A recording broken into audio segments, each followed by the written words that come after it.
before the video starts, I just wanted to mention that there's a noise coming from a microphone, and I tried getting rid of it, but I couldn't.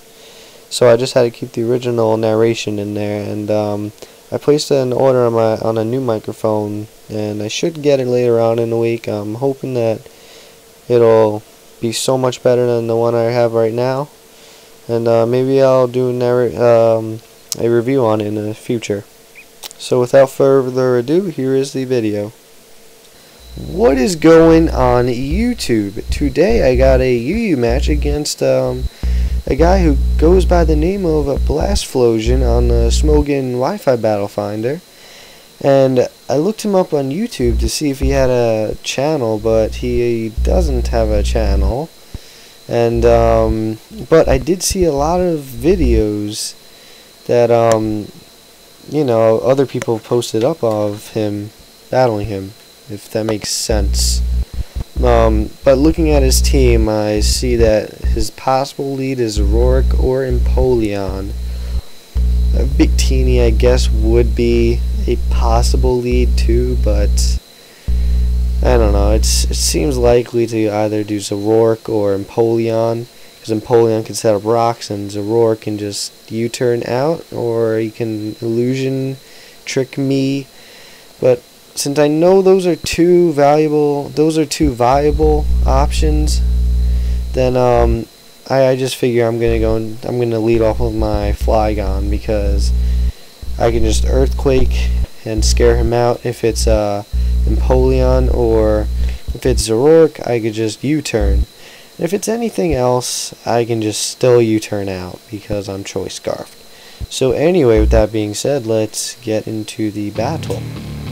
So he leads off with his Victini disguised as Rourke, and I'm gonna stick with my original plan and lead off with Flygon.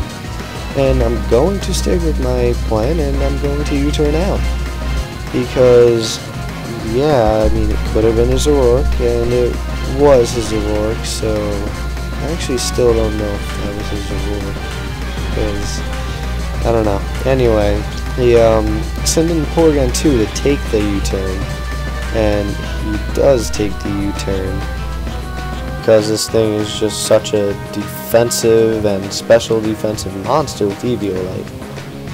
I go into Raikou because I pretty much know Raikou is really my only guy I want to take any hits from.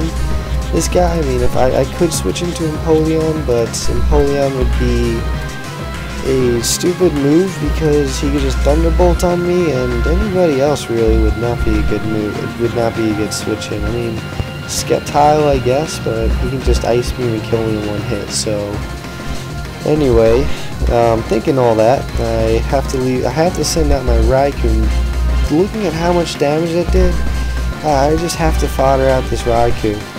So I go for the Thunderbolt to rack up some damage on the Porygon 2, but he switches out, seeing that's a good opportunity to set up some spikes. And I figured he would switch out because Raikous do carry Hidden Power Ice, but he stays in, and I just did not expect that. I mean, I knew Thunderbolt could hit anything hard that would come in, so that's why I went for it. But he actually stayed in, and I mean, I could have killed Roserade, but Roserade's not much of a problem in this battle. I do switch into Empoleon after my Raikou dies, and Empoleon gets sleep powdered, so I'm gonna switch into my Sceptile, taking any Leaf Storm damage he wants to throw at me, and he goes for his last layer of Toxic Spikes, and that's not too good at all.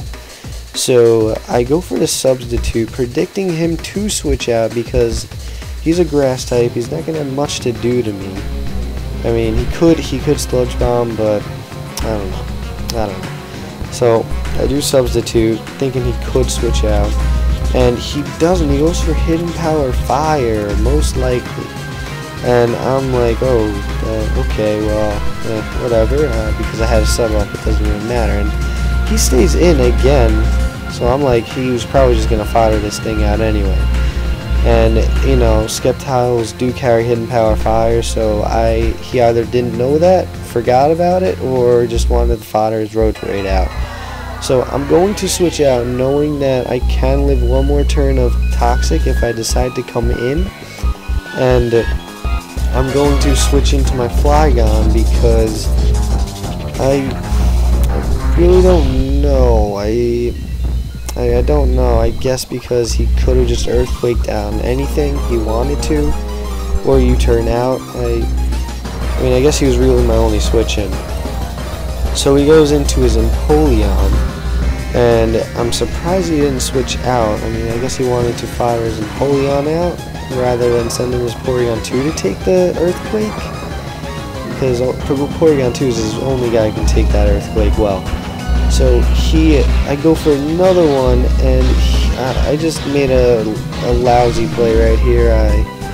I just completely forgot Porygon 2's carry Ice Beam at that moment. Like, I've used Porygon 2's before. I know the importance of having that Ice Beam, Thunderbolt, and Tri-Attack on that set. I just completely forgot about it. That was just stupid on my part, but it does give me an opportunity to perfectly switch into Sharpedo, which is good. And I do outspeed him because I'm very fast. And I get the Waterfall and kill him, obviously, because Sharpedo is a powerhouse. And I go for the Protect to get another speed boost to outspeed any Scarf Pokemon he could possibly have. And he goes for the high jump kick. I didn't even know. I mean, I might have known this a while ago, but at the moment, I did not know that it would hurt him. It would give him recoil if I used Protect. So that's good on my part. And after all the recoil and stuff, I'm gonna live with 1 HP, and I'm thinking, wow, this is great. I can get off I can hurt another Pokemon, but he can just Sucker Punch me with his Zoroark. And I'm like, well, I don't think Victini can learn Sucker Punch. But Victini does have a big move pool, so I was just assuming it was his Zoroark because I wasn't too sure at the moment, and I thought I could outspeed with Sceptile, but I don't. That shocked me because I do have 338 speed into Sceptile, and Zoroark's max speed is 339, so I may change that. I may change that in the future. Or, you know, I was thinking about getting rid of Sceptile and Raikou anyway. So, anyway, he gets to kill me, and I switch into Empoleon because he can take a lot of hits Zoroark can throw at me. He can take he can really take anything Zoroark can throw at me, except for a Flamethrower, but I'm specially defensive, so Flamethrower wouldn't really do much. But he goes and he U-turns. I'm like, that's not good, because he can just Volts. He can not Volt Surge. He can Fusion Bolt me till I die, and it doesn't matter that I survived the first one, because Empoleon is going to be a little dumb and decide to sleep through the entire turn or two. And now I get to send in my Kingdra, my last Pokemon, and I'm like, well, if things go right, I will win this, because Kingdra is my favorite Pokemon in this team, because he's just a freaking monster when he gets the Dragon Dance up. So I get the free Dragon Dance up, and it's free because I will outspeed and get a rest off my next turn. And I do that, and I'm a Resto Chesto, so I get rid of the poison, and I wake up with full HP, and I'm like, well, this Fusion Bolt will take half, so I won! Well, ladies and gentlemen, he gets a fucking crit. And that 100% mattered. That won him the battle. And he knows that too. That won him the battle. Oh, fucking wow. So, I keep forgetting about this Sucker Punch from the Zoroark, and I'm like, oh, I won! But he is just gonna Sucker Punch me. I'm like, oh, wait a minute. Oh, never mind. So, anyway, regardless, good games. That was a little fun. That was a little intense. If you enjoyed the video, please leave a like on that like button and comment. I will answer any questions you have. And it would help me out a lot if you would subscribe, and that would just be awesome. thank you anyway. I hope you enjoyed the video, and anyway, peace.